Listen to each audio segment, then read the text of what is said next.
Questions?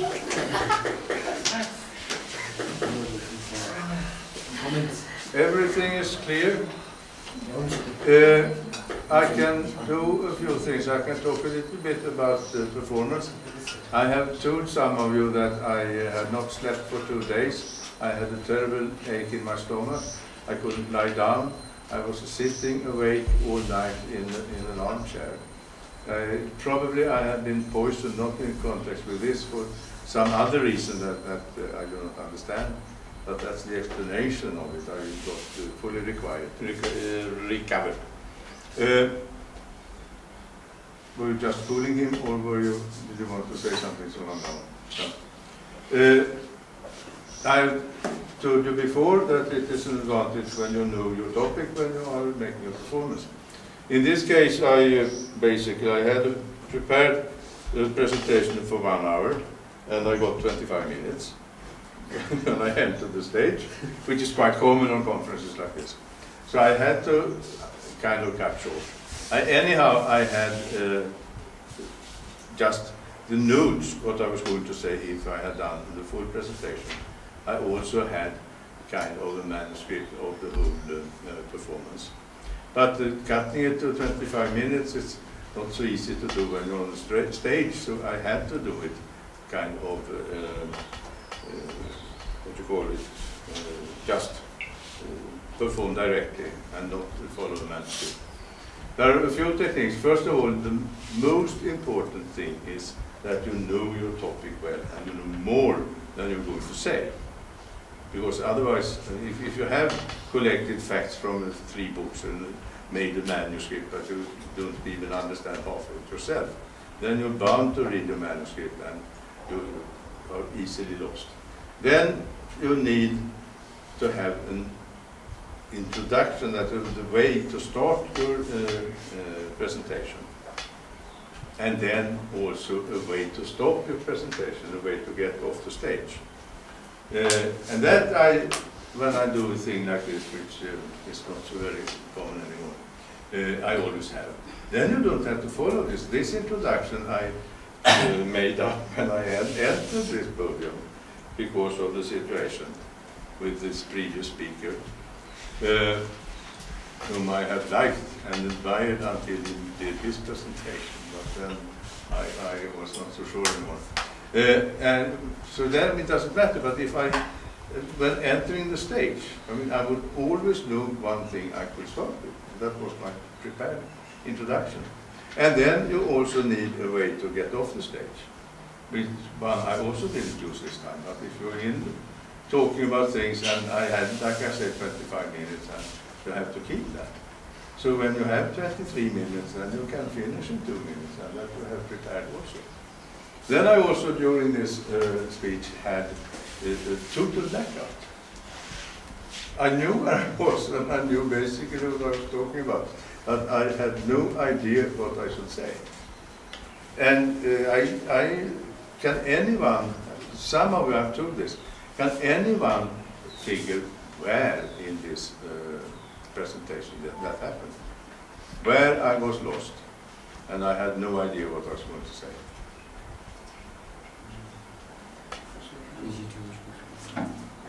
Yes, no, just changing position. And this is actually, I do not know if I invented it or if I had heard about it, but it's quite difficult. Now I need a question. And I don't know what I'm going to say, but I know the topic. If someone asks me a question, then I can answer that question. And that's the way I got out of it. And it's, I don't see it myself. If I hadn't known it, I wouldn't be able to stop it. Then I can tell you, in one. First of all, I was telling that I always used pre-taped. I use tape.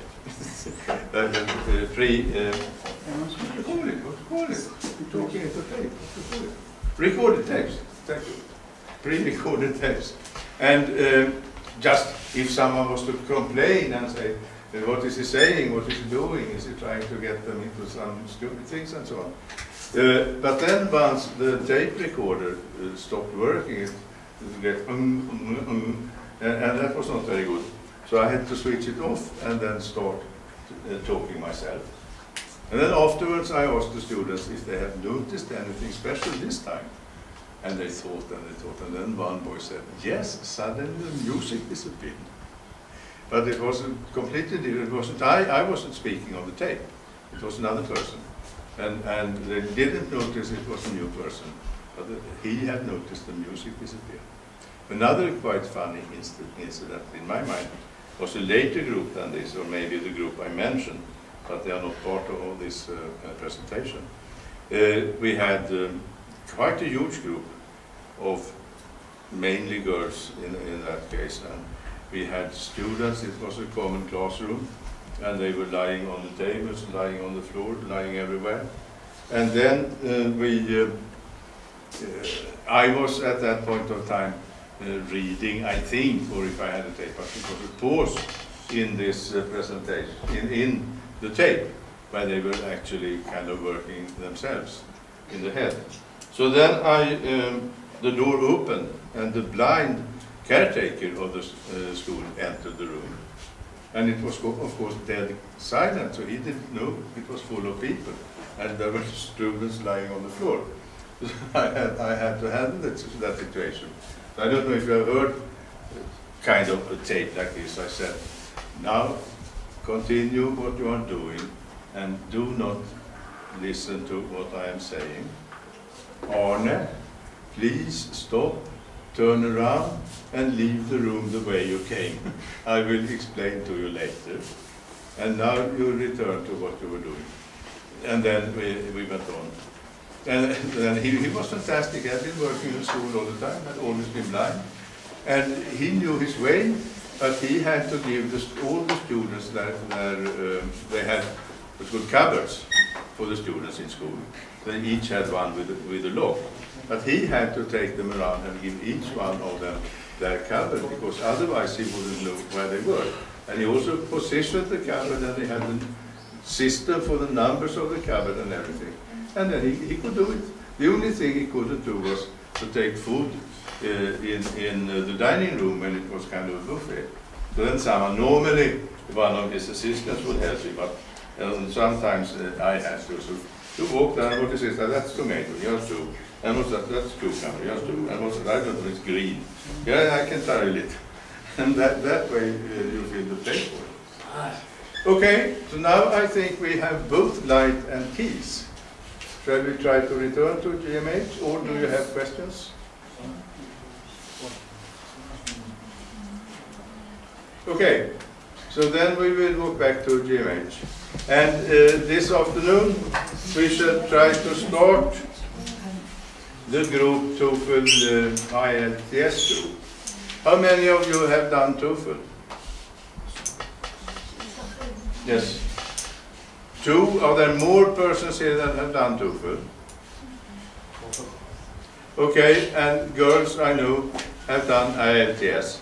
So I suggest you take either the classroom in the other building, the building we're not staying in, or the library. There is two classrooms. In one classroom we have the books.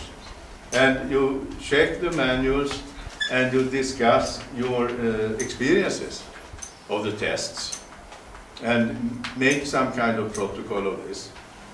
And then we can discuss it, but I think, I have not, I've just looked at them, but I think we can kind of construct the listening and maybe speaking part of IELTS and the listening and speaking part of TOEFL, and then try that on the whole group to see the result.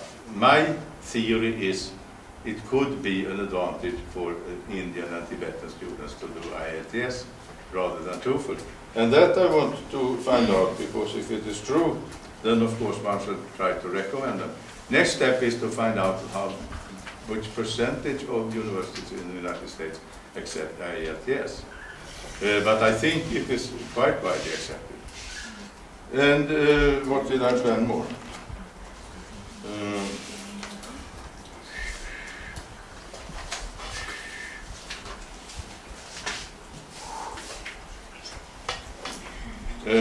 Yes. And maybe we also start that Sonam, this you can make up that you're part of this ITS TOEFL group for a while and until you have shared your experiences. And then maybe you start up the blog group, thinking, and especially that students that have ideas can talk with Sonam so he can collect the ideas. And in that case, it may be an advantage if you are in the other room up there. The room that is not kind of library. And the rest of you will be working on their personal essay. And if you have not participated in an introduction about personal essay, I think you kind of start writing an essay presenting yourselves. And then we will talk about it. There are also handbooks in the library how to write a personal essay that you could look in. But I think the best way to get started is to just write one and then check in the handbooks. Otherwise you would be tempted, like I very often was, to try to read the handbooks and find out exactly how to do it and then start doing it. And then you find out that it's easier to understand instructions when you have tried yourself, I think. So that's another way to start it. And then I will probably be starting some interviews again. Is it clear to everybody what we are going to do? Yes. And we will have dinner at 8 o'clock. And do keep dinner times and do keep times when we have presentations and so on.